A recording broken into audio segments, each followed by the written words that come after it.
février, réunion du comité de haut niveau de l'Union africaine sur la Libye. Et a encouragé son représentant spécial en Libye dans un esprit de complémentarité de coopérer étroitement avec l'Union africaine en vue d'assurer le rétablissement de la paix et de la stabilité en Libye. 5 février, audience avec Ali Lamine Zen, Premier ministre nigérien. 9 février, participation au sommet des chefs d'État de la CEMAC. Ce sommet marque le retour de la République centrafricaine dans le gouvernement de la Banque centrale après près d'un an d'absence.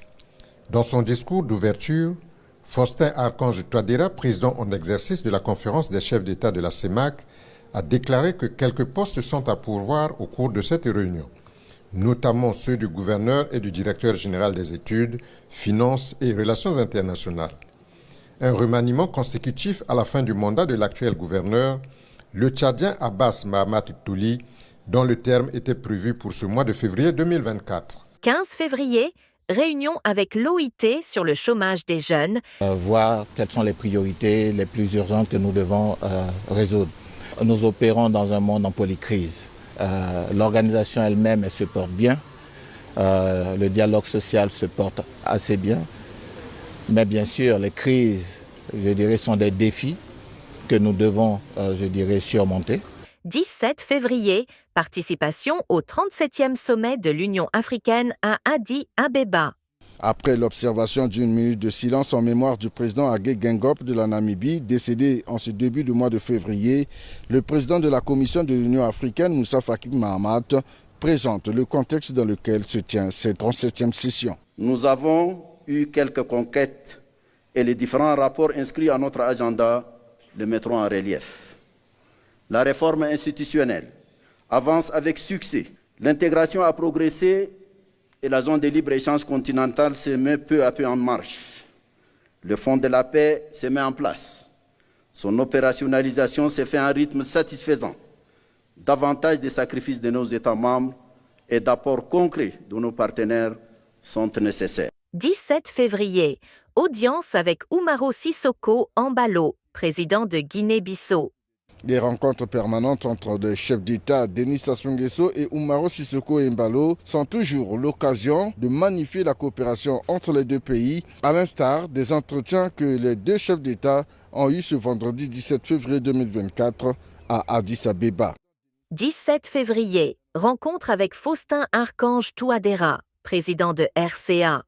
Le tour d'horizon des relations entre le Congo et la RCA. Le président Sassou a également reçu en audience une délégation de l'Assemblée parlementaire de la francophonie. Délégation conduite par Bruno Flouche, député à l'Assemblée nationale française et délégué général de l'APF. Nous représentons l'Assemblée parlementaire de la francophonie. C'est la réunion de tous les parlements de tous les pays de la francophonie. Et comme Brazzaville est le cœur de la francophonie, il était légitime de venir souhaiter avoir une audience avec le président de la République. 18 février, en marge du 37e sommet de l'Union africaine à Addis Abeba, le président de la République, Denis Sassou Nguesso, a eu plusieurs rencontres de haut niveau. Le chef de l'État s'est d'abord entretenu avec l'ancien président nigérian, Olusegun Obasanjo. Ensuite, il a échangé avec son homologue Félix-Antoine Tshisekedi Tshilombo de la RDC. Enfin, il a conféré avec Sahle-Work Zewde, présidente d'Éthiopie. Je suis très heureuse d'avoir pu faire ce déplacement pour voir mon grand frère, le président Sassou Nguesso, que je connais depuis des décennies. Et puis moi, l'Afrique, je suis toujours attachée, j'ai toujours été attachée à ce continent comme il l'est. Et nous avons échangé surtout sur le grand travail qu'il est en train de faire pour amener la paix et la stabilité, surtout en Libye, d'où est parti tous nos problèmes. Je suis confiante qu'entre ses mains, on pourra, avec la collaboration des autres, arriver à une solution. 18 février. Présentation du rapport du comité de haut niveau sur la Libye. C'est au Maroc qu'ont été conclus les accords de Srirat qui ont donné lieu à ces institutions libyennes. Et c'est au Maroc que les acteurs libyens se sont réunis sur le processus électoral, sur les postes de souveraineté et sur d'autres questions. Donc il était normal, par rapport à cette responsabilité continentale qu'a son Excellence le Président, par rapport à ce rôle important du Maroc sur ce dossier, qu'il y ait une concertation, qu'il y ait un échange de vues sur l'évolution de ce dossier et notamment en perspective de la prochaine conférence de réconciliation qui aura lieu en Libye à la fin du mois d'avril prochain et qui serait une étape importante, complémentaire à toutes les actions et les processus que le Royaume du Maroc mène sur instruction de Sa Majesté le Roi. 23 février. Banquet en l'honneur du 60e anniversaire des relations diplomatiques Congo-Chine. 24 février.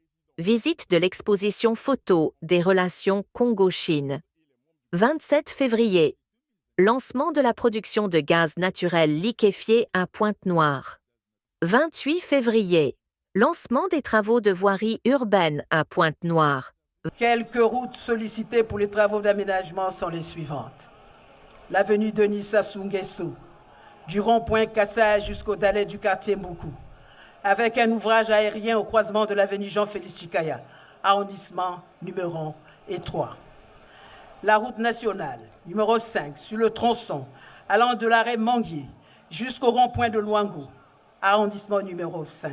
Le 28 février 2024, le président Denis Sassou Nguesso a reçu en audience à Pointe-Noire Siméon Oyono Ezono Angué, ministre équato-guinéen des Affaires étrangères. Le 9 mars, il y aura le sommet de la CUSC en Guinée équatoriale, la ville de Malabo. Le sommet a déjà commencé pour la réunion technique au niveau de paix et sécurité, au niveau de la justice, au niveau du commerce. Mais le 9 sera le même sommet pour les chefs de l'État.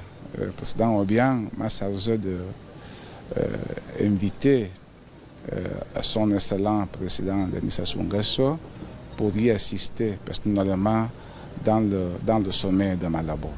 29 février. Pose de la première pierre de l'université de Loango. Par le chef de l'État, au grand bonheur des populations venues nombreuses constater la dynamique de la matérialisation des promesses présidentielles.